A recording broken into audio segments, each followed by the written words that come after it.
Mr. Mahama, what would you do differently to get the economy back on track?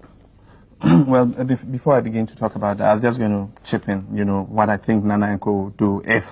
No, I'd like you to tell me what you would do. But that's if they want. That's an important matter. If they want. if I know shortly after that happens, they'll come out and say, gentlemen, unfortunately, we didn't know the true state of the economy is worse than we think. That's what you're telling us, John. No. You say we don't know. No, that's what they're going to say. We don't know the true and so facts. all You the just said promises so. we made you, unfortunately, we can't deliver immediately. Just keep your belts tightened. In the medium to long term, we shall deliver on those promises. That's what they're going to do. But tell me what you would do. A lot of programs are in place already and are beginning to yield results. We put in the Gateway program. We have the Free Zones program. It's attracting investment into the free zones.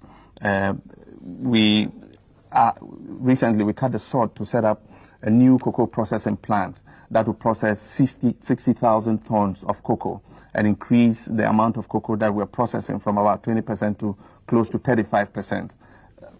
These are all programs that are in place. We intend to tackle agriculture in a new way that is speeding up irrigation projects all over the country.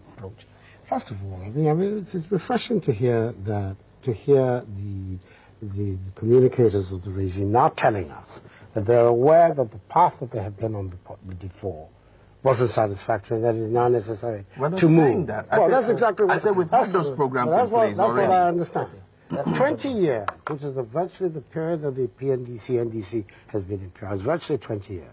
That period was in other countries' lives enough to transform them from the economies that we have now. If you talk of Malaysia or Taiwan. These are examples of the countries. I'm talking about countries that began very much at our level of development, who within a 20-year period moved, in the case of Korea, from 400 per capita income, which was Ghana, 60% people in agriculture, like they were there, to economies where per capita incomes is now measured in terms of thousands of dollars.